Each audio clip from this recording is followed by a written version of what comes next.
বাংলাদেশের অন্যতম খ্যাতিমান একজন আলেমে দ্বীন হযরতুল আল্লাহ শেখ আহমদুল্লাহ হাফিজাহুল্লাহ, তারও আগে আরো দেশের বরেণ্য আলেমগণ আলোচনা করেছেন। আমি আপনাদের সম্মুখে অল্প সময়ের জন্য উপবিষ্ট হয়েছি। আমার আমির, আমার কায়েদে মিল্লাত ইসলামিয়া, আমির হেফাজতে ইসলাম হযরতুল আল্লাহ আল্লামা শাহ মহিবুল্লাহ বাবুনগরী হাফিজাহুল্লাহ তাআলা দাওয়াত প্রচার নির্দেশে আমি আপনাদের সম্মুখে কিছু কথা বলার জন্য এখানে উপবিষ্ট হয়েছি। মুহতারাম হাজিরিন, আমরা সৌভাগ্যবান যে আল্লাহ পাক রব্বুল আলামিন আমাদেরকে মুসলিম হওয়ার তৌফিক দান করেছেন। আমাদের জন্য ইসলামের মতো অত্যন্ত ভারসাম্যপূর্ণ একটি ধর্ম, একটি জীবন ব্যবস্থা আল্লাহ আমাদেরকে দান করেছেন। কোরআনে কারীমের মতো একটি মহাগ্রন্থ, ফীহি তিবয়ানুল লিকুল্লি শাই, মানব জীবনের প্রয়োজনীয় সকল নির্দেশনা যেই কিতাবের মধ্যে বর্ণিত হয়েছে, এমন একটি কিতাব দান করেছেন। মুহাম্মদুর রাসূলুল্লাহ সাল্লাল্লাহু আলাইহি ওয়াসাল্লামের মতো একজন সুমহান নবী, পয়গম্বর, রাসূল তিনি আমাদেরকে দান করেছেন, আমাদেরকে তার অনুসারী হওয়ার তৌফিক দিয়েছেন, যার জীবন আদর্শের মধ্যে ভুল ত্রুটি বলতে কোনো কিছুই নেই। মানব জাতির জন্য সর্বোত্তম আদর্শ, সর্বোত্তম নমুনা আল্লাহ পাক রব্বুল আলামিন যেই নবীজির জীবনীতে রেখেছেন, সেই মহান নবীর আদর্শে আদর্শবান হয়ে তার উম্মতি হওয়ার তৌফিক আল্লাহ আমাদেরকে দান করেছেন। সেগুলো সবই আমাদের জন্য আল্লাহর পক্ষ থেকে প্রদত্ত বড় বড় নিয়ামত, শ্রেষ্ঠ নিয়ামত সমূহ। আমাদের উচিত এবং আমাদের কর্তব্য হলো এই ইসলামের নিয়ামতের শুকরগুজারি আদায় করা। কোরআন আমরা পেয়েছি, সেই কোরআনের শুকরগুজারি আদায় করা। মুহাম্মদুর রাসূলুল্লাহ সাল্লাল্লাহু আলাইহি ওয়াসাল্লামের আমরা উম্মতি হতে পেরেছি, তার অনুসারী হয়েছি, এটারও শুকরিয়া আদায় করা, এগুলো হলো আমাদের দায়িত্ব এবং জিম্মাদারি। প্রশ্ন হলো যে আমরা এই শুকরিয়া কিভাবে আদায় করব? আমরা ইসলামের শুকরিয়া আদায় কিভাবে করব? কোরআনের শুকরিয়া কিভাবে আদায় করব? মুহাম্মদ সাল্লাল্লাহু আলাইহি ওয়াসাল্লামের শুকরিয়া আদায় কিভাবে করব?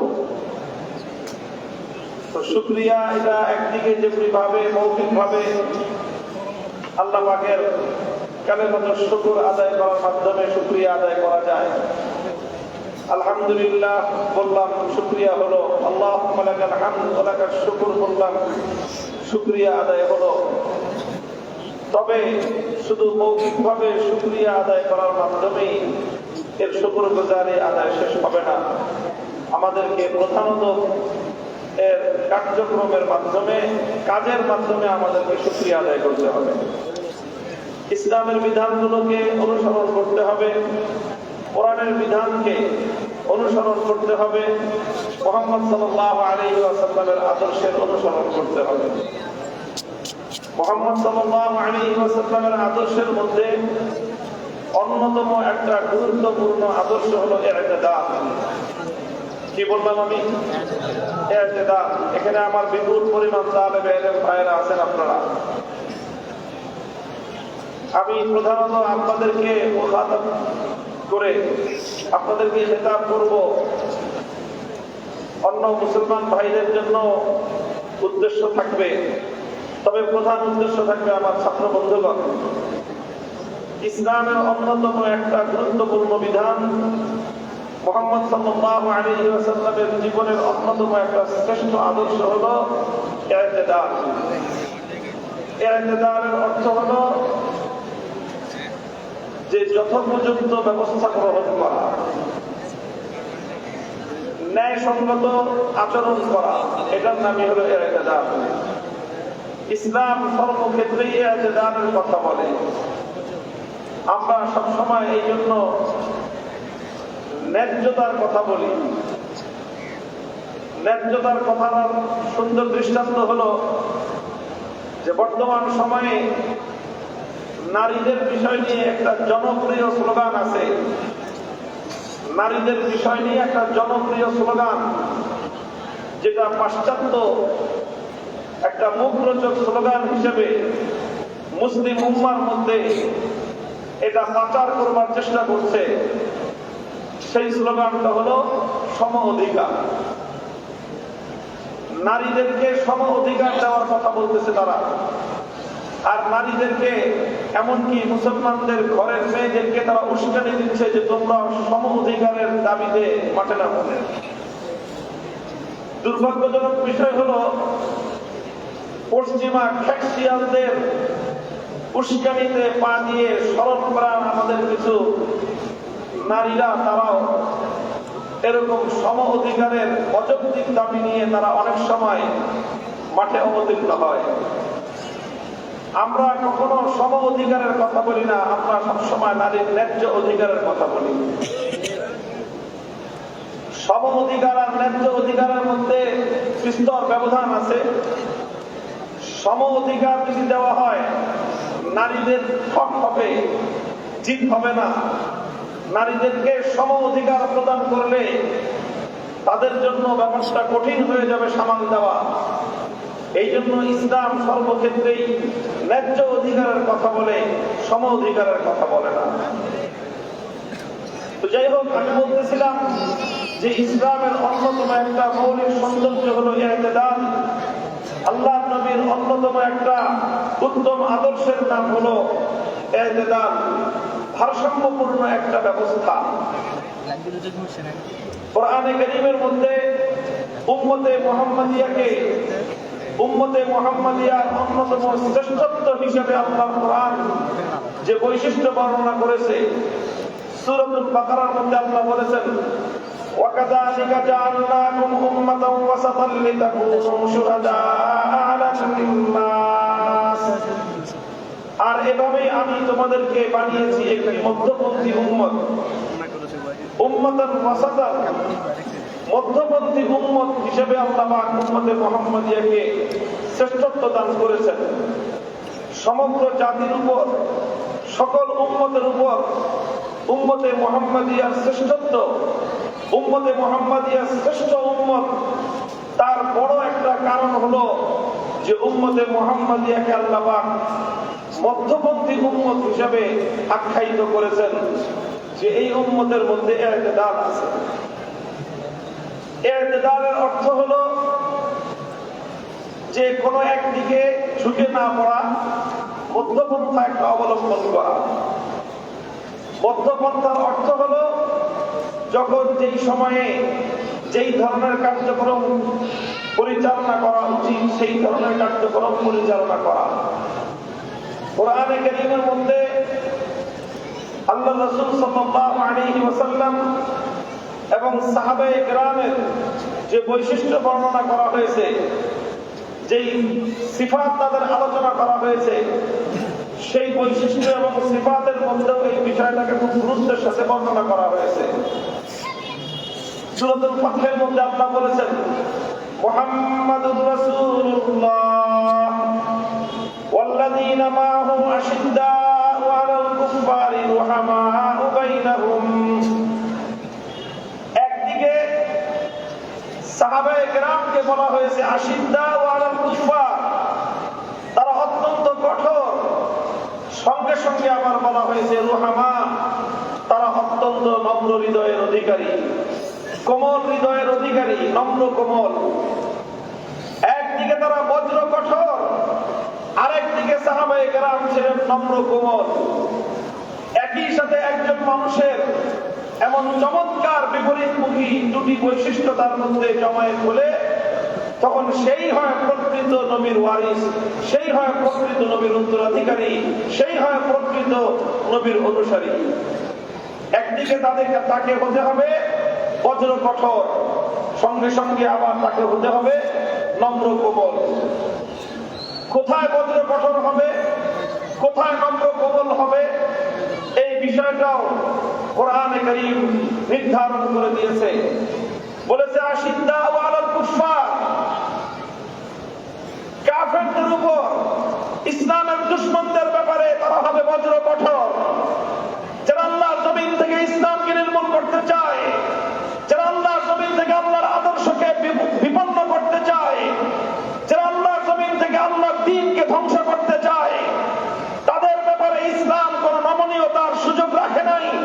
ইসলাম সেখানে মুসলমানদেরকে নবীর আদর্শে অনুপ্রাণিত সাহাবায়ে কেরামের আদর্শের ধারক বাহক হয়ে তাদেরকে বজ্র কঠোর হওয়ার নির্দেশ প্রদান করেছে। আবার একই সাথে এই বজ্র কঠোর হওয়ার পাশাপাশি ইসলাম তাদেরকে বলেছে রুহামা বাইনাহুম। কোরআন তাদের বৈশিষ্ট্য বলেছে যে তারা ঈমানদারদের ক্ষেত্রে, মুমিনদের ব্যাপারে পরস্পর তারা নম্র কোমল, তাদের হৃদয়টা মোমের মতো নরম। একদিকে তারা লোহার মতো শক্ত, আরেকদিকে তারা মোমের মতো নরম। একজন মানুষের মধ্যে যখন এই দুই বৈশিষ্ট্য একত্রিত হয় তখন তখনই হয় সে প্রকৃত আদর্শ মুমিন। দুরুস্তি ওয়া নারমি বাহামদার বেআস, দুরুস্তি ওয়া নারমি বাহামদার বেআস, চুফাসত কে জাররাহ মারহাম নে আস। যে একজন ডাক্তার সে কঠোরতার সময় বজ্র কঠোর, আবার কোমলতার সময় সে নম্র কোমল। একজন রোগী, তার শরীরের মধ্যে বিষাক্ত পয়জন হয়ে আছে, তার শরীরের কোথাও বিষাক্ত টিউমার হয়ে আছে, তার শরীরের কোথাও ক্যান্সারের জীবাণু বাসা বেঁধেছে।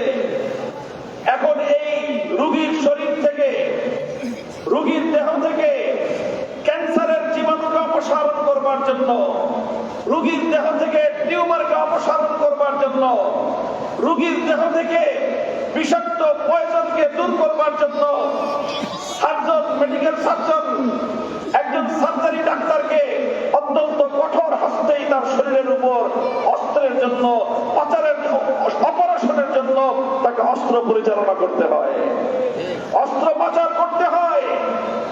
এখানে নম্রতার কোনো সুযোগ নাই, সেই ক্যান্সারের প্রতি নম্রতা দেখাবার কোনো সুযোগ নাই, টিউমারের প্রতি ভালোবাসা দেখাবার কোনো সুযোগ নাই।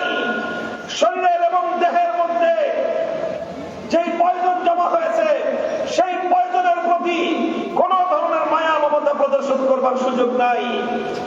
যদি ক্যান্সারে আক্রান্ত অঙ্গের প্রতি কোন ডাক্তার মমতা দেখাতে যায়, শরীরের যে অংশের মধ্যে, যে অঙ্গের মধ্যে বিষাক্ত পয়জন জমা হয়ে আছে সেই অঙ্গের প্রতি যদি সে মায়া মমতার ভালোবাসা দেখাতে যায়, শরীরের মধ্যে যদি টিউমার জমেছে সেই টিউমারকে যদি একজন ডাক্তার আদর করতে যায়, তাহলে সেই ডাক্তারের হাতে রোগীর জীবন বিপন্ন হবে, রোগীর জীবন ধ্বংস হবে। ওই ক্যান্সারে আক্রান্ত জীবাণু, ক্যান্সারে আক্রান্ত অঙ্গ, পয়জন আক্রান্ত অঙ্গ গোটা দেহকে আক্রান্ত করবে, সারা দেহকে ধ্বংসের দিকে ঠেলে দিবে। এই জন্য যখন ডাক্তারের দায়িত্ব আর কর্তব্য হলো, তখন তাকে কিছুটা নির্মম হতে হয়, তখন তাকে শক্ত হতে হয়, তখন তাকে কঠিন হয়ে ধারালো অস্ত্র দিয়ে শরীর থেকে, মানব দেহ থেকে সেই ক্যান্সার আক্রান্ত, পয়জন আক্রান্ত অঙ্গ কেটে শরীর থেকে বিচ্ছিন্ন করে দিতে হলে সেটাই করতে হয়, এতটুকু দ্বিধা করা চলে না। এরপরে যখন সেই পয়জন আক্রান্ত দেহটাকে কেটে ফেলা হলো, অবশিষ্ট দেহের সঙ্গে মমতার আচরণ করতে হয়, খুব সুন্দর করে সেখানে ব্যান্ডেজ করতে হয়, মলম মেখে দিতে হয়, সেটাকে নিয়মিত পরিচর্যার মাধ্যমে একজন রোগী ব্যক্তিকে সুস্থ করে তুলতে হয়। এটা যে ডাক্তার করতে পারে, সময় মতো যিনি কঠোর হন, সময় মতো যিনি নরম হন, তিনি একজন আদর্শ ডাক্তার।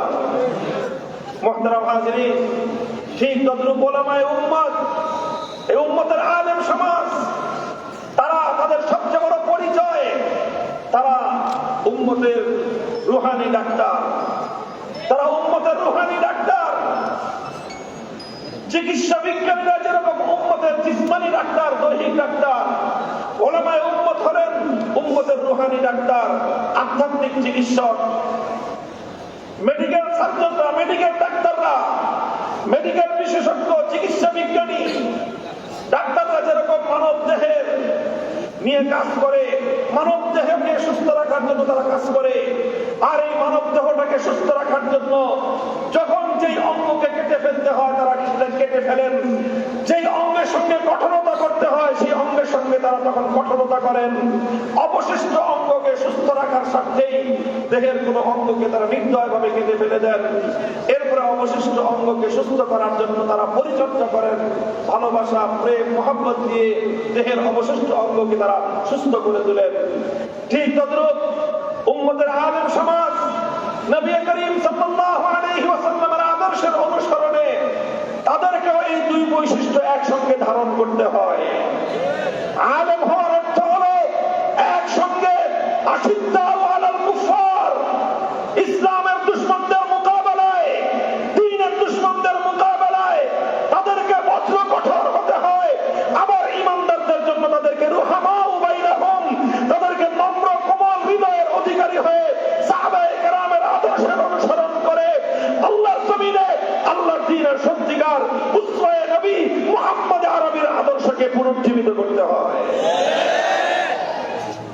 মুহতারাম হাজিরিন, রাসূল আকরাম সাল্লাল্লাহু আলাইহি ওয়াসাল্লামের জীবন থেকে, হযরতে খুলাফায়ে রাশিদিনদের জীবন থেকে, সাহাবায়ে কেরামের জীবন থেকে এই বিষয়গুলি একটা একটা করে যদি আমরা খুঁজে দেখি তাহলে আমরা আমাদের জীবনের প্রতিটি ক্ষেত্রে আমাদের জন্য সর্বোত্তম আদর্শ এবং সর্বোত্তম আমাদের করণীয় আমরা নির্ধারণ করতে পারবো। আমি দীর্ঘ আলোচনা করব না, আমি আপনাদের কাছে আল্লাহর পয়গম্বরের জীবন আদর্শ থেকে এমনই কিছু বিষয়ের উল্লেখ করব যেখানে পাশাপাশি কঠোরতা আবার নম্রতা এই উভয়টি একসঙ্গে জমায়েত হয়েছে। উভয়টি আচরণ, উভয় ব্যবহার, উভয়টার সমন্বয় কাছাকাছি দেখা যায়। কোথায় আমাদেরকে নম্র হতে হবে, কোথায় আমাদেরকে কঠোর হতে হবে, সিরাতুন নবী থেকে, খুলাফায়ে রাশিদিনের আদর্শ থেকে, সাহাবায়ে কেরামের জীবন চরিত্র থেকে আমাদেরকে তার নমুনা খুঁজে খুঁজে বের করে আজ উম্মতকে নতুন ভাবে নিজেদেরকে আবার বিশ্ব কুফরি শক্তির মোকাবেলায় নিজেদেরকে দাঁড় করাতে হবে। মুহতারাম হাজিরিন, আমি সীমারেখাটা বর্ণনা করতে গিয়ে আপনাদের কাছে আমি একটা ইতিহাসের ঘটনার আমি উদ্ধৃতি দেই।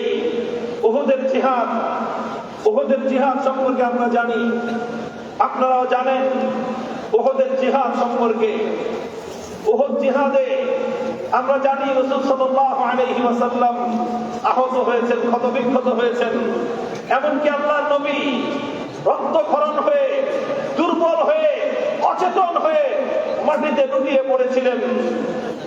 আল্লাহর পয়গম্বর এমন ভাবে মাটিতে লুটিয়ে পড়েছিলেন যে সাহাবায়ে কেরাম দূর দূরান্ত থেকে আল্লাহর নবীকে দেখতে পাচ্ছিলেন না। ঠিক ওই সময়টায় শয়তান ইবলিস লানাতুল্লাহি আলাইহি সে উহুদের ময়দানে সংবাদ এবং গুজব রটিয়ে দিল কুতিলা মুহাম্মদ সাল্লাল্লাহু আলাইহি ওয়াসাল্লাম, যে মুহাম্মদ নিহত হয়ে গিয়েছে। এই সংবাদ হঠাৎ একেবারে গুজব ছড়িয়ে পড়লো সমস্ত কাফের এবং ঈমানদার উভয় শ্রেণীর মধ্যে। এই গুজব ছড়িয়ে পড়বার সাথে সাথে কাফেররা আরো বেশি উত্তেজিত হয়ে উঠল, উল্লসিত হয়ে উঠল। মুসলমানদের মধ্যে একরকম হতাশা ছেয়ে গেল। ঘটনা লম্বা। এরপরে আবার আল্লাহ নবী তিনি সুস্থ হলেন, নবীজি আবার কিছুটা চেতনা ফিরে পেলেন।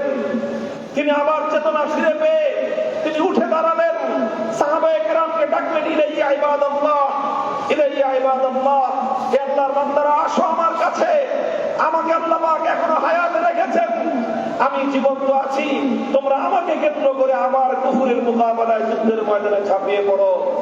সাহাবায়ে কেরাম আল্লাহর নবীর জীবন্ত থাকার, নবীজি হায়াতে থাকার, জীবিত থাকার এই সংবাদ পাওয়ার পরে সাহাবায়ে কেরাম পঙ্গপালের মতো ছুটে এসে নবীজিকে কেন্দ্র করে একত্রিত হয়েছিলেন।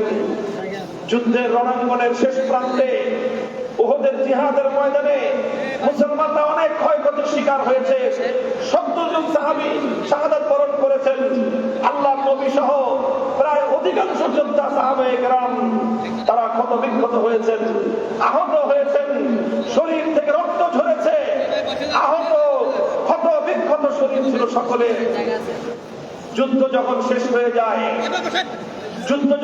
হয়ে যায় তখন আবু সুফিয়ান, মক্কার কুরাইশদের যিনি প্রধান সর্দার ছিলেন, সে আবু সুফিয়ান মুসলমানদেরকে লক্ষ্য করে দূর থেকে কিছু কথা বলল। সেই জামাতের মধ্যে আল্লাহর নবীও আছেন, অন্যান্য সাহাবায়ে কেরাম সকলে একত্রিত হয়ে জটলা পাকিয়ে রেখেছেন। আবু সুফিয়ান দূর থেকে কয়েকটি প্রশ্ন করলো। আবু সুফিয়ানের প্রথম প্রশ্ন ছিল, আফিল কওমি মুহাম্মদ, আফিল কওমি মুহাম্মদ, হে মুসলমান, তোমাদের মধ্যে মুহাম্মদ কি জীবিত আছে? সাল্লাল্লাহু আলাইহি ওয়াসাল্লাম আল্লাহর নবী সাহাবায়ে কেরামকে বললেন, নিষেধ করলেন, লা তুজিবুহু, তোমরা কেউ আবু সুফিয়ানের কথার জবাব দিও না, দেখি ও কি বলে। এরপরে আবু সুফিয়ান দ্বিতীয় প্রশ্ন করলো, আফিল কওমি ইবনে আবি কুহাফা, তোমাদের মাঝে কি আবু বকর সিদ্দিক বেঁচে আছে? নবীজি এবারও বারণ করলেন, লা তুজিবুহু, আবু সুফিয়ানের কথার কোনো জবাব তোমরা দিও না। তৃতীয় প্রশ্ন করলো আবু সুফিয়ান, আফিল কওমি ওমর, মুসলমান তোমাদের মধ্যে কি ওমর বেঁচে আছে? নবীজি এবারও বললেন, লা তুজিবুহু, জবাব দিও না, সব কথার জবাব দেওয়ার দরকার নাই, সব কথার জবাব দেওয়ার দরকার নাই। আল্লাহর নবীজি তিনবার বললেন, লা তুজিবুহু। এরপরে আবু সুফিয়ান নিজেই বলল, ইন্না হাউলাই কদ মাতু, মুহাম্মদ, আবু বকর, ওমর সাল্লাল্লাহু আলাইহি ওয়াসাল্লাম এরা সবাই মারা গিয়েছে। লাউ কানু আহইয়া লা আজাবু, যদি তারা জীবিত থাকতো তাহলে আমার এই কথার জবাব তারা দিত। এই কথা বলে আবু সুফিয়ান খুব উল্লসিত হয়ে গেল, মক্কার কুরাইশরা খুব উৎফুল্ল হয়ে গেল। এরপরে আবু সুফিয়ান একটা স্লোগান তুলল, বলল, ওলু হুবাল, ওলু হুবাল, হুবালের জয় ধ্বনি দিল, জয় হুবল, জয় হুবল বলে সে জয় ধ্বনি দিল। এবার আল্লাহর নবী আর চুপ থাকতে বললেন না, এবার নবী নিজেও নীরব থাকলেন না।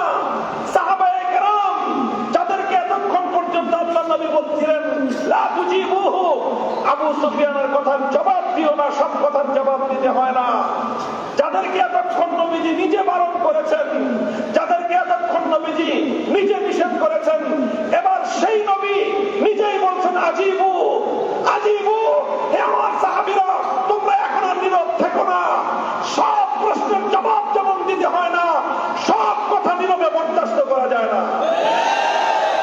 হে মুসলমান, আসো, সিরাতুন নবীর দরগাহে আসো। আল্লাহর নবী জীবনের এক গুরুত্বপূর্ণ সময়ে ক্ষতবিক্ষত অবস্থায় রক্তাক্ত দেহ নিয়ে উহুদের ময়দানে সাহাবায়ে কেরামকে ঈমানের সবক পড়াচ্ছেন, দ্বীনের শিক্ষা দিচ্ছেন। সেখান থেকে আসো, আমি আর তুমি আমাদের জন্য দ্বীনের উত্তম শিক্ষা গ্রহণ করি। আল্লাহর পয়গম্বরের শিক্ষা হলো, সব কথার যেমন জবাব দেওয়া যায় না, এমন কিছু কথা আছে সেই কথার সময় নীরব থাকা যায় না। দুরুস্তি ওয়া নারমি বাহামদার বিয়াস, সব কথার কি বললাম, সব কথার জবাব দিতে হয় না, সব কথার, কিছু কথার সময় নীরব থাকা যায় না, সব কথার জবাব দিতে হয় না, কিছু কিছু কথার সময় নীরব থাকা যায় না।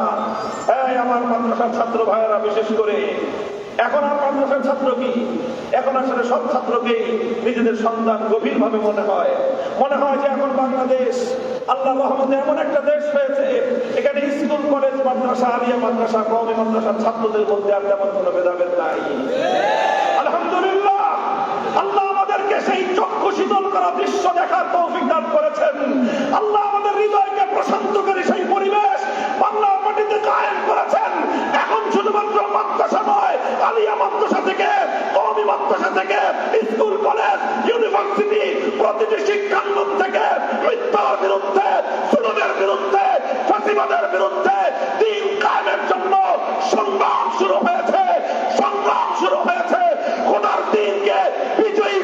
সংগ্রাম ক্ষান্ত হবে ইনশাআল্লাহ।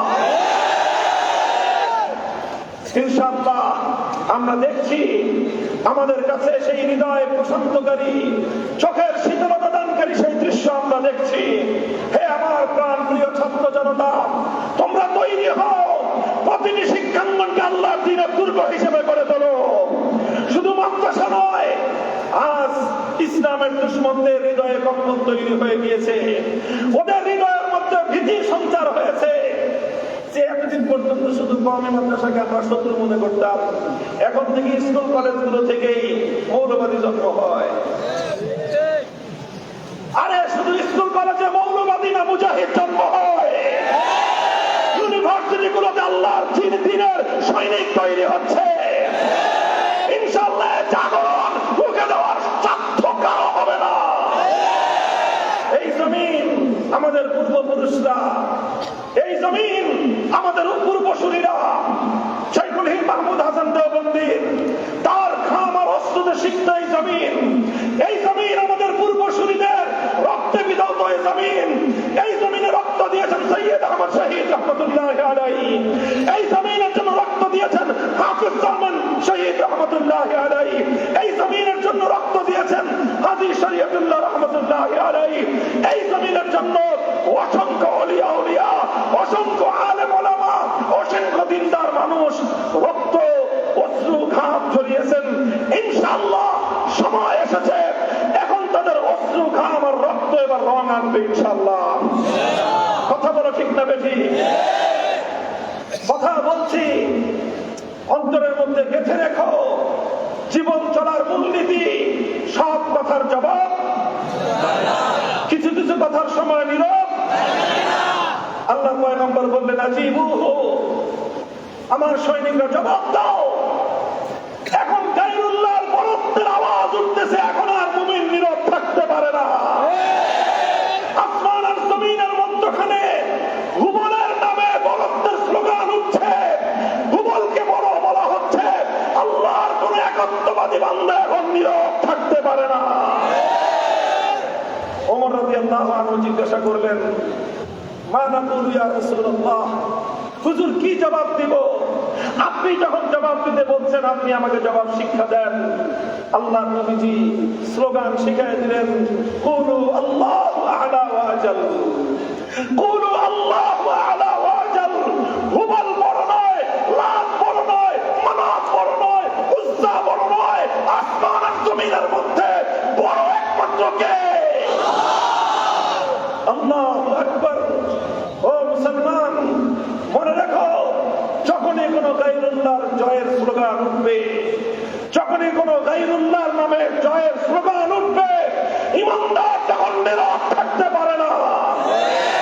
ইমানদারের সব শক্তি তখন তার কণ্ঠে একত্রিত হয়ে চিৎকার করে আকাশ বাতাস মুখরিত করে খোদার আওয়াজ পর্যন্ত আওয়াজ পৌঁছে দিতে হবে, লিল্লাহি তাকবীর।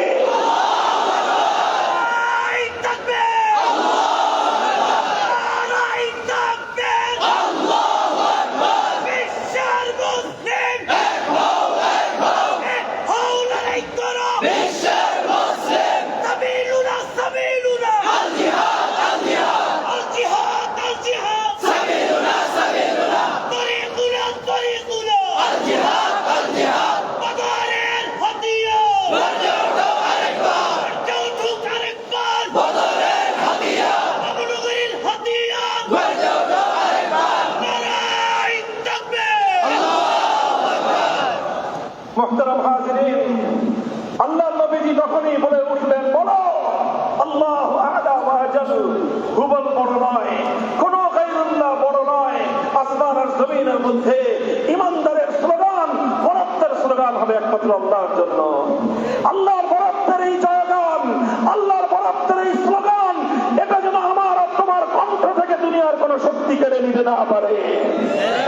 মনে রেখো, আমি তোমাদেরকে বলে যাই, নানা অজুহাতে, নানা ছলছুতোয়, নানা বাহানায় অনেক মানুষ, অনেকে আমাদের খায়ের খা, অনেকে আমাদের শুভাকাঙ্ক্ষীর ভান ধরে আমাদেরকে বলবে, হুজুর স্লোগান দিয়েন না, স্লোগান দিয়েন না। তোমাকে যদি কেউ বলে মামুনুল হকের নামে স্লোগান দিও না, মেনে যাবা, লা তুজিবুহু, কারণ সব কথার জবাব। তোমাদেরকে যদি কেউ বলে বাবুনগরে হুজুরের নামে স্লোগান দিও না, মেনে যাবা, সব কথার জবাব।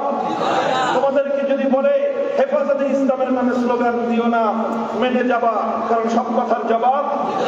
সব মানব, কিন্তু কোন কুলাঙ্গার যদি বলে নারায়ে তাকবীরের স্লোগান দিব না, অত্যন্ত পুষ্টি সহ এই জমিন থেকে উৎখাত করে আকাশ বাতাস মুখরিত করে স্লোগান তুলতে হবে, নারায়ে তাকবীর।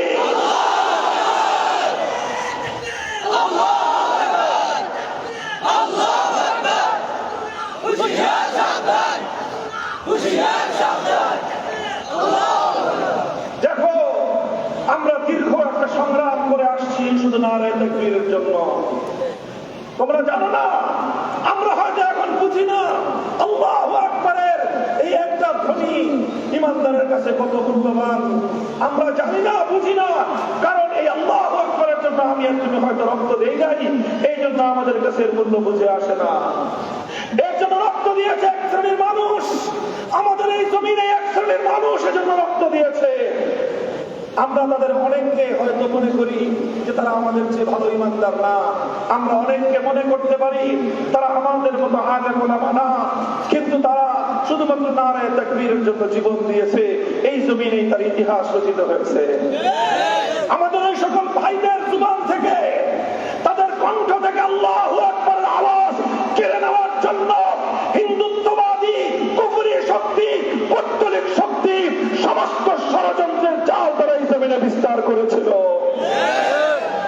কিন্তু তারা জীবন দিয়েছে, ফাঁসি কাষ্ঠে ঝুলেছে, হাসি মুখে মরণকে তারা বরণ করে নিয়েছে।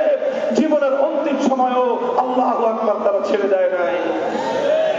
মুহতারাম হাজিরিন, আমি কোন রাজনৈতিক নেতার নাম নিব না, কোন রাজনৈতিক দলের নাম নিব না, তবে আমি আমার ওই সমস্ত ভাইদের প্রতি শ্রদ্ধা নিবেদন করতে একচুল পরিমাণ কার্পণ্য আমি করব না, যারা জীবনের অন্তিম সময় পর্যন্ত পৌত্তলিকতার বিরুদ্ধে লড়াই করতে গিয়ে কণ্ঠ থেকে আল্লাহু আকবারের ধ্বনিকে তারা ত্যাগ করে নাই। আল্লামা মুহিবুল্লাহ বাবুনগরী হাফিজাহুল্লাহ, এই পুরা বাংলার মুসলমানরা তার কাছে 1000 বছর পর্যন্ত ঋণী হয়ে থাকবে। এই কত বছর? 1000 বছর পর্যন্ত এই ঋণ এ জাতির ইমানদাররা শোধ করতে পারবে না। আল্লামা মুহিবুল্লাহ বাবুনগরী হাফিজাহুল্লাহ এই আল্লাহু আকবারের কণ্ঠের আওয়াজ যেই কণ্ঠ থেকে উচ্চারিত হয়েছিল, আল্লাহু আকবারের ধ্বনি যেই কণ্ঠ থেকে উচ্চারিত হয়েছিল, শুধু আল্লাহু আকবারের এই ধ্বনির প্রতি শ্রদ্ধা জানাতে গিয়ে গোটা রাষ্ট্রযন্ত্রের বিরুদ্ধে যুদ্ধ করে আল্লামা মুহিবুল্লাহ বাবুনগরী সেই শহীদের জানাজায় ইমামতি করেছিলেন। ভাই, মানুষ চিনতে প্রতিদিন পরীক্ষা করতে হয় না। 3 মণ ভাত, 3 মণ চালের ভাত, এটা রান্না হয়েছে কিনা এটা বোঝার জন্য প্রত্যেকটা চাল টিপে দেখতে হয় না। কথা বলো, একটা ডেগের মধ্যে 1.5 মণ 1 মণ ডেগের মধ্যে ভাত তো সব সিদ্ধ হলো কিনা এটা টিপ দেওয়ার জন্য 3টা চালই যথেষ্ট। কথা বলেন ঠিক না বেঠি? কার হৃদয়ের মধ্যে ঈমানী জজবা কতটুকু আছে, আল্লাহর ভয় তার হৃদয়ে কতটুকু আছে, সমস্ত কুফর এবং সমস্ত বাতিলের মোকাবেলায় তার হৃদয়ের মধ্যে কতটুকু হিম্মতের সাহস আছে, প্রতিদিন প্রমাণ দিতে হয় না, যুদ্ধের রণাঙ্গনেই তার প্রমাণ দেওয়া থাকে। বলো, তোমরা আমাকে অনেকে বাধ্য করো, কেউ হয়তো মনে কষ্ট পাও যে মামুনুল হক কেন মুহিবুল্লাহ বাবুনগরীর পক্ষ নিয়ে এত বড় চিৎকার করে। আরে আমি তো চিৎকার এজন্য করি মুহিবুল্লাহ বাবুনগরীর ব্যক্তির জন্য নয়, আমি তো জানি তিনি সেই কাজ করেছেন 1000 বছর এর মাটিতে। আর কোন বক্তা মুজাহিদ এমন দুঃসাহস দেখাতে পারবেন কিনা সেটা সন্দেহের বিষয়। এই জন্য আমাদেরকে তার প্রতি শ্রদ্ধা জানাতে হবে। আমি শ্রদ্ধা জানাই সেই রক্তের স্রোতকে, সেই রক্তের পরবর্তী প্রজন্মকে, যারা আজও আল্লাহু আকবারের ধ্বনি তাদের কণ্ঠ থেকে বাদ দেয় নাই। বুঝলে বুঝবেন, না বুঝলে পরে আপনারা গবেষণা করবেন আমি কি বলতে চাইলাম। আমি তাদের পরবর্তী প্রজন্মকে বলে দিব, আমি তাদেরকে পরামর্শ দিব, খবরদার কোন রাজনৈতিক স্বার্থের কারণে, কোন রাজনৈতিক ধান্দার কারণে, কোন রাজনৈতিক গুরুকে খুশি করবার জন্য কোন ব্যক্তি, কোন পরিবার, কোন গোষ্ঠী, কোন রাষ্ট্র কাউকে খুশি করার জন্য ইমানদার আল্লাহর বরাদ্দের প্রশ্নে আপোষ করতে পারে না। কথা পরিষ্কার? কথা পরিষ্কার?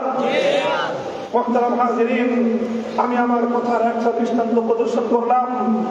সব কথার জবাব দিতে হয় না, কিছু কিছু কথার সময় নীরব থাকা যায় না। এই উসুল মনে রাখবেন, এই উসুল মনে রেখে আমাদেরকে চলতে হবে। আলহামদুলিল্লাহ, এই উসুল, এই নীতি আমাদেরকে আমাদের সরওয়ারে কায়নাত নবী আরবি মুহাম্মদুর রাসূলুল্লাহ সাল্লাল্লাহু আলাইহি ওয়াসাল্লামের পবিত্র সিরাত থেকে আমরা শিক্ষা পাই। কথা বলেন ঠিক না বেটি? আমি তোমাদেরকে আরেকটা আদর্শের দৃষ্টান্ত দেখাই।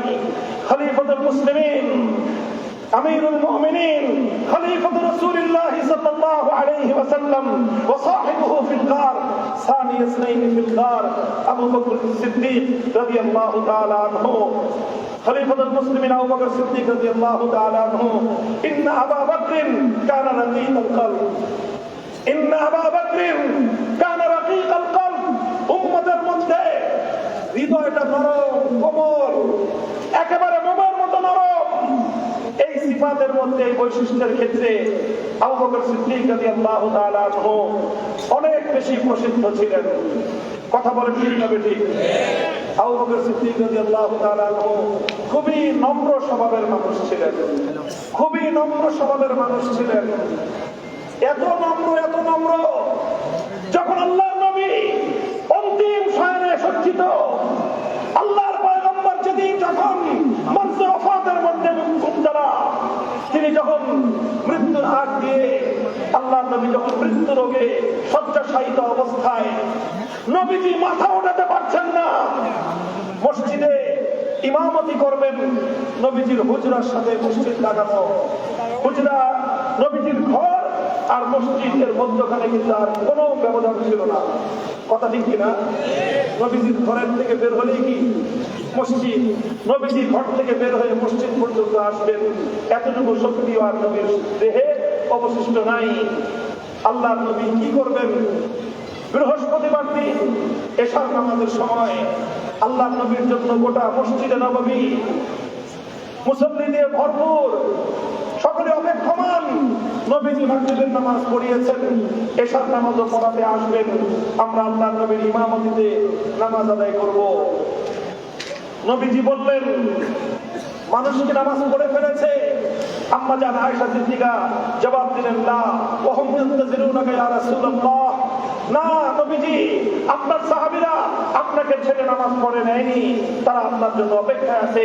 আপনি সুস্থ হয়ে গিয়ে নামাজে দাঁড়ালে তারা আপনার ইমামতিতে নামাজ আদায় করবে। আল্লাহর নবীজি বললেন, হারিকু আলাইয়া মিন সাবঈ কিরাবিন লাম তুহলাল আওকিয়াতুহুন্না, আমার মাথার উপর 7 মশক পানি ঢালো, এমন মশক যেগুলো ইনটেক, যেগুলোর এখনো বন্ধন খোলা হয়নি। 7টা মশক দিয়ে নবীজির মাথার উপর 7 কলসি পানি ঢালা হলো। নবীজি একটু সুস্থতা বোধ করলেন, নবীজি উঠে দাঁড়াতে চাইলেন, উঠে দাঁড়াতে চাইলেই আবার বেহুশ হয়ে পড়ে গেলেন। দীর্ঘ সময় পর আবার হুশ ফিরল। নবীজি জিজ্ঞাসা করলেন, হাল সাল্লান নাস, নামাজ হয়ে গেছে? আম্মা জান জবাব দিলেন, লা ওয়া হুম ইয়ান্তাজিরুনাকা ইয়া রাসূলুল্লাহ, নবীজি এখন নামাজ হয় নাই, সবাই আপনার অপেক্ষায় আছে। নবীজি আবার বললেন, আবার পানি ঢালো, আবার 7 মশক পানি ঢালা হলো।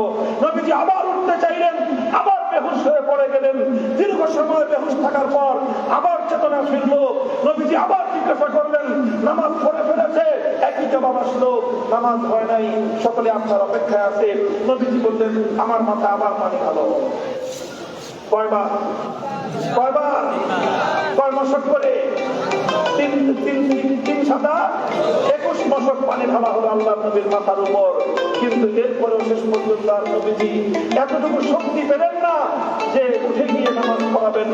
তখন আল্লাহর নবী ইরশাদ করলেন, নবীজি বললেন, মুরু আবা বকর ফালইউসাল্লি বিন নাস, বলো জবরদস্তি করে সে যেন নামাজটা পড়িয়ে দেয়, আমার উম্মত যেন আমার আবু বকরের ইমামতিতে নামাজ আদায় করে। হযরত আয়েশা সিদ্দিকা রাদিয়াল্লাহু তাআলা আনহা তখন বললেন, ইয়া রাসূলুল্লাহ, ইন্না আবা বকর দাকিকাত কলবি মাতা ইয়াকুমু মাকামাকা লাম ইয়াকদির আলা সালাত আও কামা ক্বালাত। তিনি বললেন, ইয়া রাসূলুল্লাহ, আমার আব্বা জানকে আমি চিনি, আপনিও চিনেন, তিনি অত্যন্ত নম্র হৃদয়ের মানুষ, অত্যন্ত কোমল হৃদয়ের মানুষ। তিনি যখন আপনার জায়গায় গিয়ে দাঁড়াবেন, আপনি অসুস্থ, আপনার জায়গায় দাঁড়ালে আপনার প্রতি তার যে প্রেম, তার যে আবেগ, যে ভালোবাসা, সেটা উঠবে, তিনি নামাজ পড়াতে পারবেন না। কাজেই এইরকম কোমল হৃদয়ের একজন মানুষকে আপনি আপনার অবর্তমানে নামাজ পড়াতে বলেন না, এটা আবু বকরের জন্য অত্যন্ত কঠিন হয়ে যাবে। বরং আপনি ওমরকে বলেন, হযরত ওমর রাদিয়াল্লাহু আনহু অত্যন্ত বজ্র কঠোর স্বভাবের মানুষ, আসাদুহু ফি আমরিল্লাহ ওমর, তিনি অত্যন্ত কঠোর স্বভাবের মানুষ, তিনি পারবেন। হযরত আয়েশা রাসূল সাল্লাল্লাহু আলাইহি ওয়াসাল্লামকে পরামর্শ দিয়েছিলেন, আল্লাহর নবী সেই পরামর্শ শুনেন নাই। ইতিহাস অন্য জায়গায়, আমি এই সাবজেক্ট নিয়ে আলোচনা করতে চাচ্ছি না, কারণ আমার মূল কথা অল্প সময় শেষ করতে হবে। নবীজি বললেন যে না, আমার নির্দেশ বাস্তবায়িত হবে। আমি অনেক বড় একটা লক্ষ্য নিয়ে, অনেক বড় একটা উদ্দেশ্য নিয়ে, অনেক বড় সুদূর প্রসারী একটা পরিকল্পনা নিয়ে আমি আমার অবর্তমানে আবু বকর সিদ্দিককে নামাজ পড়ানোর দায়িত্ব দিচ্ছি। তোমরা বুঝবা না, ইন্না কুন্না আনকুন্না সাওয়াহিবু ইউসুফ, তোমরা বুঝবা না, তোমরা আমার উদ্দেশ্য জানো না। তোমাদের দৃষ্টি 10 হাত দূরে, আমার দৃষ্টি 10,000 কদম দূরে। কাজেই আবু বকরকে নামাজ পড়াতে বলো। আবু বকর সিদ্দিক রাদিয়াল্লাহু আনহু নামাজ পড়ালেন বৃহস্পতিবার এশার নামাজ থেকে সোমবার ফজর নামাজ পর্যন্ত। শুক্র, শনি, রবি 3 দিনে 15 ওয়াক্ত 17 ওয়াক্ত নামাজ আবু বকর সিদ্দিক রাদিয়াল্লাহু তাআলা এর ইমামতিতে আদায় হলো। সোমবার দিন যোহরের আগে আল্লাহর নবী ইন্তেকাল করলেন। ইতিহাস লম্বা। আবু বকর সিদ্দিক রাদিয়াল্লাহু আনহুকে নবীজি ইমামতির মানসাব দিয়ে গিয়েছিলেন, ইমামতির মানসাব দিয়ে গিয়েছিলেন, কারণ আল্লাহর নবী জানতেন আমার অবর্তমানে, আমার ইন্তেকালের পরে এই উম্মতের উপর যেই তুফান আসবে, এই উম্মতের উপর যেই ঝড় আর জলোচ্ছ্বাস আসবে, সেই তুফানের মোকাবেলায় আমার এই উম্মতকে ঐক্যবদ্ধ রেখে গন্তব্য পর্যন্ত পৌঁছানোর জন্য সবচেয়ে উপযোগী কান্ডারির নাম আবু বকর সিদ্দিক। আল্লাহর নবীর ক্ষেত্রে কোনো আপোষ করেন নাই, কারো কোনো কথা শুনেন নাই, বলেছেন যে না, আবু বকরই হবে আমার অবর্তমানে উম্মার ইমাম, আবু বকরই হবে আমার অবর্তমানে উম্মার খলিফা। কেন এইটা কাজটা করেছিলেন আল্লাহর নবী? মুহতারাম হাজির, কেন করেছিলেন? আল্লাহর নবীর অবর্তমানে উম্মতের জন্য একজন শক্ত হাতের হাতধারী প্রয়োজন ছিল। সেই জায়গায় হযরত ওমরের মতো এমন বজ্র কঠোর হৃদয়ের মানুষ থাকা সত্ত্বেও আবু বকর সিদ্দিকের মতো নম্র কোমল মানুষকে আল্লাহর নবী কেন বাছাই করেছিলেন? কারণটা কি? মাল হিকমাতু ফিহা, কি ছিল রহস্য সেখানে? আমি জানি না। একটা ইলমি মারকাজে বসে আমি কথা বলছি, আমার আসাতিজায়ে কেরাম এই জামিয়ায় বিদ্যমান, যদি আমি ভুল বলে থাকি আমার আসাতিজায়ে কেরাম আমাকে তাকবীর করে দিবেন। আমি যতটুকু মনে করি আল্লাহর নবী তার সবচেয়ে জীবনের ঘনিষ্ঠতম সহচর আবু বকর সিদ্দিক সম্পর্কে আল্লাহর নবী জানতেন যে আবু বকর সিদ্দিক সবসময় নরম থাকে, সবসময় নরম থাকে, সবসময় নরম থাকে, কিন্তু ঠিক সময় মতো আবু বকরের চেয়ে গরম আর কেউ হয় না। সব সময় নরম, কিন্তু চূড়ান্ত মুহূর্তে আবু বকরের মতো গরম, আবু বকরের মতো শক্ত কঠিন মানুষ, লৌহ মানব এই জমিনে আবু বকরের চেয়ে বেশি আর কেউ নাই। এটা আল্লাহর নবী জানতেন। আমি তার 2টো দৃষ্টান্ত দিব, আলোচনা সমাপ্তির দিকে দিব। একটা দৃষ্টান্ত আল্লাহর নবীর জীবদ্দশায়, আরেকটা দৃষ্টান্ত আল্লাহর নবীর ওফাতের পর। নবীজির জীবদ্দশার দৃষ্টান্ত হলো, আপনারা জানেন যখন হুদায়বিয়ার সন্ধির সময় লম্বা আলোচনা হলো, লম্বা আলোচনা, দুই পক্ষে আলোচনা চলছে। এক সময় এসে মক্কার কুরাইশদের পক্ষ থেকে এক প্রতিনিধি এসে আল্লাহর নবীকে, মুসলমানদেরকে দুর্বল করার জন্য, মুসলমানদেরকে হেয় প্রতিপন্ন করার জন্য সে একটা কথা বলল।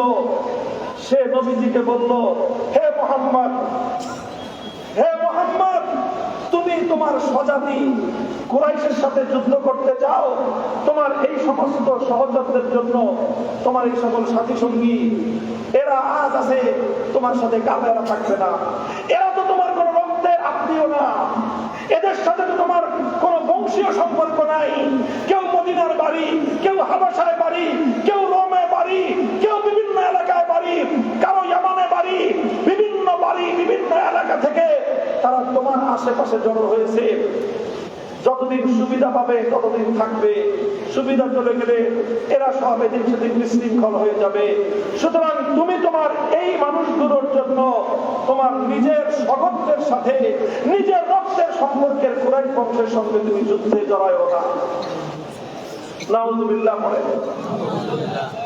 আল্লাহ নবী শুনছিলেন কথা, নবীজি কিছু বলতেছিলেন না। নবীজি অপেক্ষায় ছিলেন যে দেখি আমার পক্ষ থেকে এই কথার তাপ ভাঙ্গা জবাব কেউ দেয় কিনা। পাশেই আবু বকর সিদ্দিক রাদিয়াল্লাহু তাআলা আনহু বসা ছিলেন।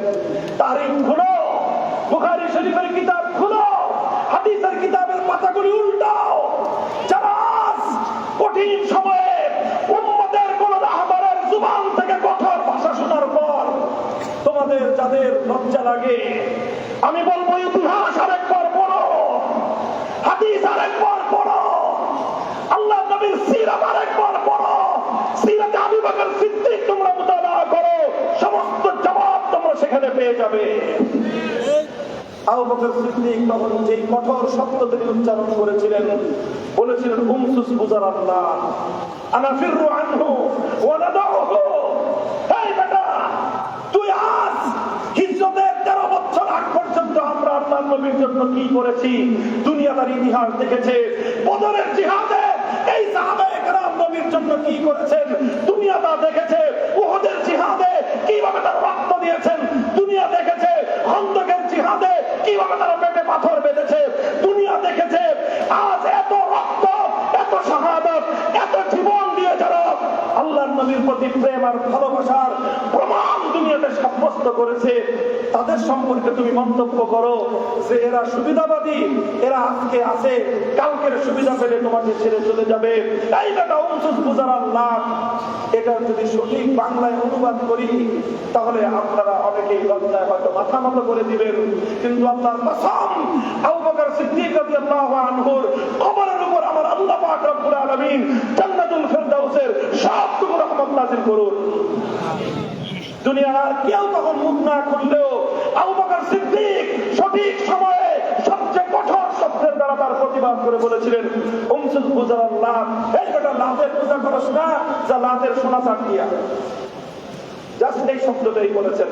আমি এই শব্দ দ্বিতীয়বার উচ্চারণ করছি, আবু বকর সিদ্দিক একবারই বলেছিলেন, আমি একবার বললাম। এর চেয়ে ভদ্র ভাষায় যারা এর অনুবাদ করবে তারা এই শব্দের হক আদায় করতে পারবে না। এর চেয়ে ভদ্র ভাষা, আমি বললাম, এর চেয়ে ভদ্র ভাষায় যারা এই শব্দের অনুবাদ করবে, যারা বলবে যে রাতের যৌনাঙ্গ গিয়ে কাটো, এই শব্দের সঠিক হক আদায় হবে না। আবু বকর সিদ্দিক সেটাই বলেছিলেন। এই জন্য যারা মুসলমানদের ঈমানের গায়রাত দিয়ে যারা কথা বলবে, সাহাবায়ে কেরামের ঈমানের গায়রাত দিয়ে যারা কথা বলবে, তাদের বিরুদ্ধে কঠোর শব্দ প্রয়োগ করার নামই হলো ঈমানে সিদ্দিকী, এটার নামই হলো জজবে সিদ্দিকী। আবু বকর সিদ্দিক রাদিয়াল্লাহু আনহু দ্বিতীয় ঘটনা বলে আলোচনা সমাপ্তির দিকে নিয়ে যাব। আবু বকর সিদ্দিক রাদিয়াল্লাহু আনহু আল্লাহর নবীর ইন্তেকালের পরে যখন মানিইনে যাকাত অস্বীকারীদের ফিতনা মাথাচাড়া দিয়ে উঠল, উম্মতের সাহাবায়ে কেরাম পরামর্শ দিলেন কঠোর হস্ত দমন করার দরকার নাই। আবু বকর সিদ্দিক বললেন যে না, আল্লাহি লা মানাউনি ইকালান কানু ইউআদ্দুনাহু ইলা রাসূলিল্লাহি সাল্লাল্লাহু আলাইহি ওয়াসাল্লাম লাকাতালতুহুম আলা মানইহা। আমি যাকাত অস্বীকারী, যাকাতের সামান্য একটা রশি যে ব্যক্তি দিতে অস্বীকার করবে তার বিরুদ্ধে কোন নমনীয়তা নয়, আবু বকর সিদ্দিক তার বিরুদ্ধে চূড়ান্ত কঠোর পদক্ষেপ নেবে। হযরত ওমর আসছিলেন আবু বকর সিদ্দিকের কাছে সুপারিশ করার জন্য যে হুজুর এখন কয়েকটা দিন একটু আস্তে কথা বলেন, একটু কয়েকটা দিন একটু নরম কথা বলেন। হযরত আবু বকর সিদ্দিক হযরত ওমরের কলার চেপে ধরছেন, কলার চেপে ধরেছেন আর বলেছেন আজাব্বারুন ফিল জাহিলিয়া ওয়া খাওয়ারুন ফিল ইসলাম। হে ওমর, তুমি জাহিলি যুগে সিংহ পুরুষ ছিল, আর আজকে ইসলামের এই দুর্বলতার সময়ে, আজকে ইসলামের এই দুর্দিনে তুমি ভেজা বিড়াল হয়ে যেতে চাও? খবরদার ওমর, তুমি ভেজা বিড়াল হয়ে গেল, আবু বকর সিদ্দিক এখন ভেজা বিড়াল হবে না। মুহতারাম হাজিরিন, ইতিহাস বলে সেই দিন হযরত ওমরের পরামর্শের চেয়ে আবু বকর সিদ্দিক রাদিয়াল্লাহু তাআলা আনহুর মতামতটাই সঠিক ছিল, এবং ইসলামের পরবর্তী সকল ইতিহাসের জন্য পুরা উম্মতে মুহাম্মাদিয়া আবু বকর সিদ্দিক রাদিয়াল্লাহু আনহুর সেদিনের কঠোর ভূমিকার জন্য ওনার কাছে ঋণী। মুহতারাম হাজিরিন, আমি এই উম্মতের পক্ষ থেকে আমি জুনায়েদ বাবু নগরী রাহমাতুল্লাহি আলাইহির আস্থাভাজন তার দক্ষিণ হস্ত হিসেবে বলতে পারি, হযরত জুনায়েদ বাবু নগরী রাহমাতুল্লাহি আলাইহির ইন্তেকালের পর এই উম্মত, এই জাতি কান্ডারি শূন্য ছিল, কান্ডারি হারা ছিল। সেই সময় আল্লাহ পাক রব্বুল আলামিন আমাদের কায়েদে মিল্লাত আমির হেফাজত মুহিবুল্লাহ বাবু নগরীকে আল্লাহ পাক সেই ঈমানি দৃঢ়তা দান করেছেন, জাতিবাদের রক্তচক্ষুকে উপেক্ষা করার মতো দুঃসাহস এই জমিনে বুকের পাটা লোহা দিয়ে তৈরি করে আল্লাহ পাক মুহিবুল্লাহ বাবু নগরী হাফিজাহুল্লাহকে কিয়াদতের জিম্মাদারি দিয়েছেন। এই জন্য আমি বলি, ওনাকে কেউ ওনার মতবাদ থেকে, ওনার কঠোরতা থেকে, ওনার ব্যাপারে কেউ ভিন্ন কোনো পরামর্শ দিতে যায় না। ওনাকে ওনার জায়গায় থাকতে দেন, ওনাকে ওনার মতো কথা বলতে দেন। উনি এইভাবে কথা বলছেন দেখে যারা অসতর্ক ভাবে ইসলামের সাহাবায়ে কেরামের পবিত্র জামাত নিয়ে অসতর্ক ভাবে কথা বলতো, তারা সতর্ক হয়ে গেছে। এই মধ্যে মুজাহিদের কঠোর ভূমিকার কারণে আজ উম্মত একটা মধ্যপন্থায় ফিরে এসেছে। কাজেই আমি বলি, ওনাকে ওনার জায়গায় থাকতে দাও, ওনাকে ওনার ইখলাসের উপর থাকতে দাও, ওনাকে ওনার ভদ্র কঠোরতার উপর থাকতে দাও। বাকি তোমরা যাদের মধ্যে ভুল ভ্রান্তি আছে নিজেরা সংশোধন করে নাও।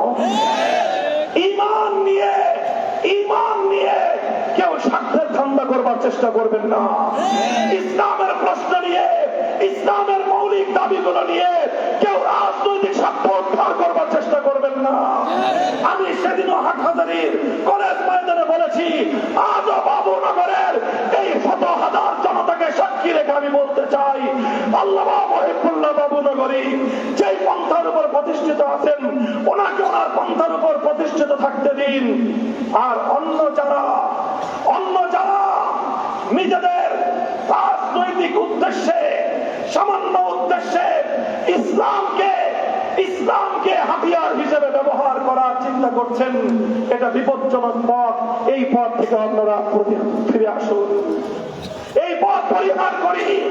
ইনশাআল্লাহ বাংলাদেশে জুলাই বিপ্লবের মাধ্যমে বাংলার প্রতিটি রাজপথে আমার ছাত্র জনতা সকল বিভেদের দেয়াল ভেঙে যেভাবে রাজপথে তারা জামাত কায়েম করেছে, এক ছাত্র ইমাম হয়েছে, বাকি ছাত্ররা নামাজ পড়ে পড়ে ওই রাজপথে একবার শাহাদাতের রক্ত দিয়েছে, আবার ওই রাজপথে আল্লাহর দরবারে তারা সিজদা লুটিয়ে পড়েছে।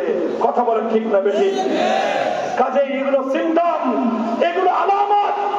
5ই আগস্ট দুপুর 2টার দিকে ভিনদেশী চক্র, ভিনদেশী এজেন্ট, আরেক দেশের কৃতদাসী, বাংলার ক্ষমতার মস্তক জবরদখলকারী কুখ্যাত যুগের নব্য ফেরাউন যখন পালিয়ে গেল, 1 ঘন্টার ব্যবধানে গোটা বাংলাদেশ থেকে সকল মুসলিম জনপদের মূর্তিগুলো ভেঙে গুড়িয়ে দেওয়া হয়েছে।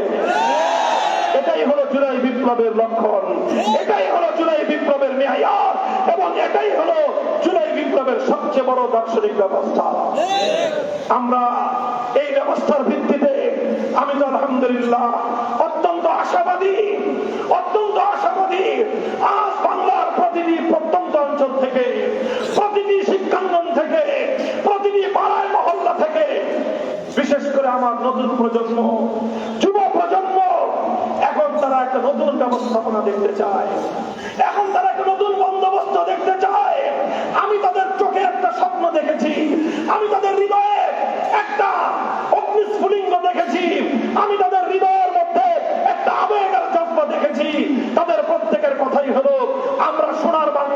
দেখেছি, নতুন বাংলাদেশ দেখেছি, সবুজ বাংলাদেশ দেখেছি, ডিজিটাল বাংলাদেশ দেখেছি। এবার আমরা ইসলামের বাংলাদেশ দেখতে চাই, খেলাফতের বাংলাদেশ দেখতে চাই।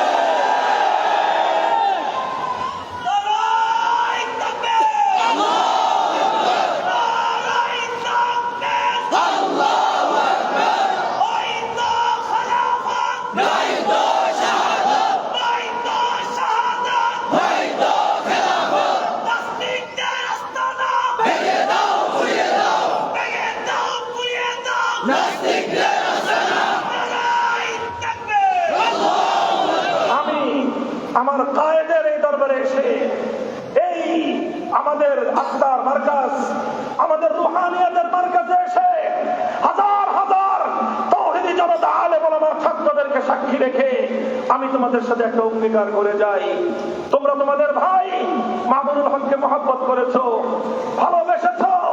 যখন আমার পক্ষে কেউ কথা বলার দুঃসাহস করে নাই, সর্বপ্রথম এই এদারার মালিক মুহিবুল্লাহ বাবু নগরী হুঙ্কার দিয়েছিলেন।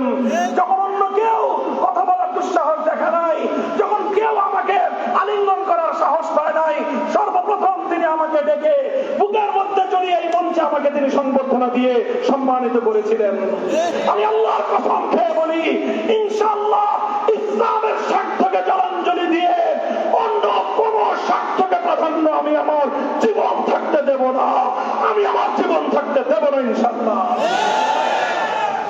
তবে আমি একটা কথা বলি, হুদায়বিয়ার সন্ধির সময়, সুলহে হুদায়বিয়ার সময় অনেকেই মনে করেছিল যে আল্লাহর নবী নথি স্বীকার করবেন কাফেরদের কাছে।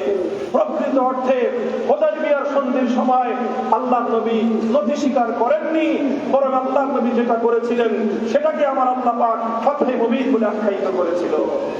আল্লাহর নবী হুদায়বিয়ার সময় আসলে প্রকৃত অর্থে নথি স্বীকার করেননি, বরং আল্লাহর নবী সেই সময়ে উম্মতের জন্য বৃহত্তর স্বার্থ চিন্তা করে ফাতহে মক্কার বুনিয়াদ তৈরি করেছিলেন হুদায়বিয়ার মাঠে। ইনশাআল্লাহ সুম্মা ইনশাআল্লাহ আল্লাহর পয়গম্বর যেমন সুলহে হুদায়বিয়ার সময় বলেছিলেন, আজ মক্কার কুরাইশরা এমন যে কোনো শর্ত দিবে যেই শর্তের মাধ্যমে বাইতুল্লাহর ইহতিরাম এবং আজমত রক্ষা পাবে, আমি সেই শর্তেই তাদের সঙ্গে আপোষ করব।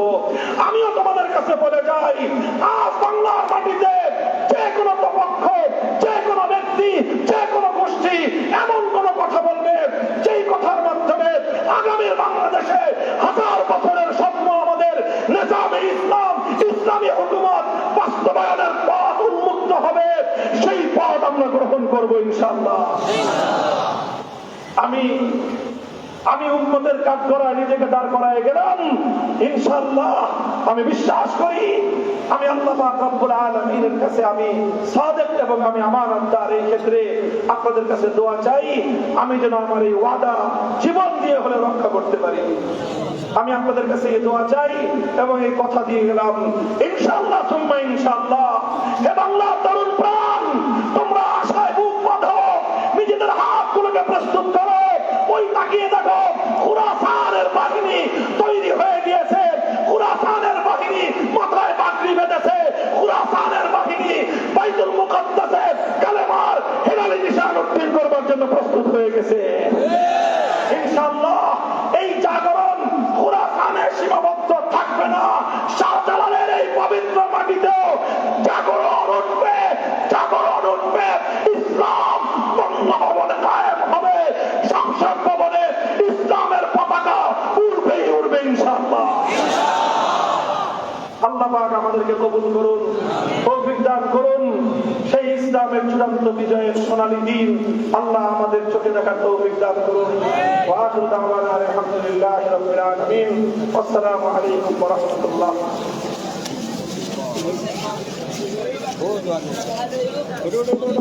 سبحان الله وبحمده سبحانك اللهم وبحمدك أشهد أن لا إله إلا أنت أستغفرك وأتوب إليك يا حي يا قيوم برحمتك نستغيث أصلح لنا شأننا كله ولا تكلنا إلى أنفسنا طرفة عين اللهم إنا نسألك فعل الخيرات وترك المنكرات وحب المساكين وأن تغفر لنا وترحمنا أجمعين.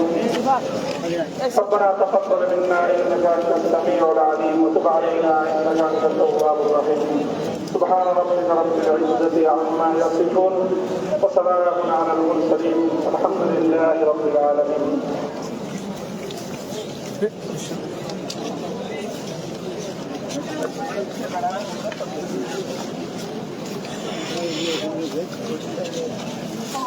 இந்த